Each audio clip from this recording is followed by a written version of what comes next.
경기 북부 일대에서 활동해왔던 신흥 조직폭력배, 우리가 뭐 MG 폭력배라고 얘기하기도 하는데 20대가 대부분이었다고 하더라고요. 그렇죠. MG라는 단어가 이런 곳에까지 붙어서 참 예. 씁쓸한 그런 상황인데요. 이제 MG 조폭이다 이렇게 불리고 있습니다.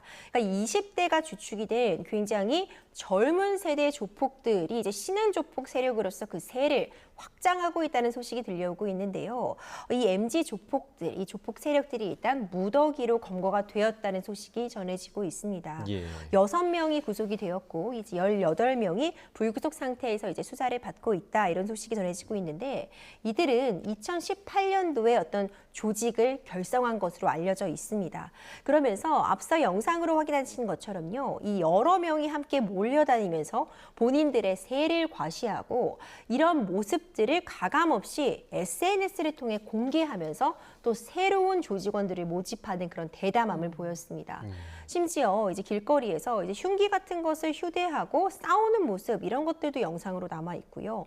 이제 SNS, 그러니까 더 어린 친구들, 심지어 청소년들도 볼 수 있는 그런 환경이었을 텐데 이렇게 많은 사람들이 모여서 본인들의 힘을 과시하는 듯한 모습, 그리고 음주 가무를 즐기는 모습, 마치 무슨 동맹처럼 누군가를 향해 이렇게 맹세하는 모습 이런 부분들을 가감없이 올리면서 새로운 세력을 모집하며 또 세를 확장해 나가던 그런 상황으로 전해지고 있습니다. 네, MG 조폭이라 그런지 또 SNS를 활용해서 세를 과시하고 있는데 자, SNS에 이런 위협적인 영상이나 사진을 올리는 것 자체에 어떻게 법률적으로 문제가 없나요? 어떻습니까? 사실 문제가 돼야만 하는 것 같습니다. 이제 이들의 범행 방식들이 참 죄질이 좋지 못해요. 우리가 흔히 얘기하는 이제 홀더팝 같은데 이제 도박장 같은 곳에서 본인들이 사실 아무런 권리가 없음에도 불구하고 이것들도 이제 불법적인 영업하는 곳들도 있겠지만 이제 일종의 어떤 자릿세 같은 것을 거두어서 금전을 충당하기도 했고요. 이런 부분들을 또 SNS에 자랑하듯이 올리기도 했습니다.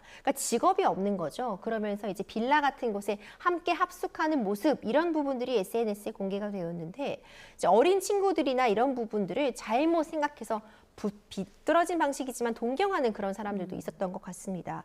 그렇기 때문에 이제 세를 과시하고 위협감을 주는 용도로서 SNS가 활용이 되었는데 사실상 SNS에서 이런 불법적인 컨텐츠에 대해서 다른 이제 소비자들이 이걸 신고하고 검열을 통해서 뭔가 제재를 하지 않는 한 형사적으로 처벌하기가 매우 어려운 측면은 있습니다. 이것이 이제 발견이 되기도 어렵다는 측면, 그리고 막상 어떤 부분을 문제 삼아서 형사처벌까지 갈 것인가, 뭐 불법 촬영한 것이라던가 아니면 성과 관련된 부분이라던가 그렇다면은 제재가 가능하겠지만 단순히 뭔가 좀 위협적이어 보이는 모습을 공개한 것만으로 바로 어떤 형사처벌 조항 찾기가 어렵기 때문에 이런 활동들을 너무 대범하게 이어온 것 같고요. 다만 이것들이 이들을 처벌하는 하나의 근거는 충분히 될 수 있을 것 같습니다.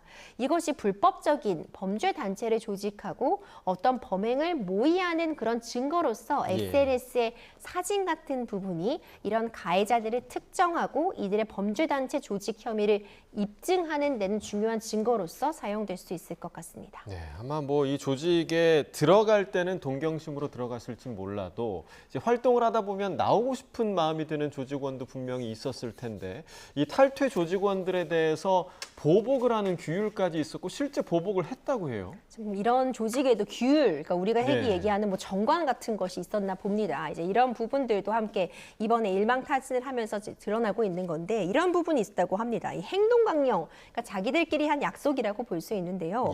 조직에서 탈퇴한 자에게는 보복이 있고 그 지역을 떠나야 한다. 뭐 이런 내용이 담겨 있었다고 합니다. 실제로 탈퇴 조직원에 대해서 뭐 북한강 둔치로 끌고 갔다, 뭐 이런 이야기들, 그리고 야구 방망이로 무차별적인 폭행이 있었다, 이런 진술들이 나오고 있어서 사실 이 자체도 또 다른 범죄의 유형 중에 하나로 평가할 수 있을 것 같고요. 이제 각종 범죄를 저지른 것과 더불어서 일단 한번 조직에 가담되게 되면 탈퇴, 그러니까 이 조직의 나쁜 점들이라던가 이 조직의 비리를 나서서 밝힌다거나 본인은 이제 조직에서 나와서 정상적인 삶을 살고 싶어도 그렇게 하지 못하도록 협박하고 보복한 부분, 이런 부분까지 확인이 되었습니다. 도피를 도운 사람들도 조력자들도 나왔다고 하는데요. 이들이 이제 도피 행각을 이어가려면 결국 금전적인 지원도 필요하고 은신처라던가 이런 부분에 대한 제공도 필요한데 이제 이런 부분들에 대해서도 지금 확인이 됐다고 전해지고 있습니다.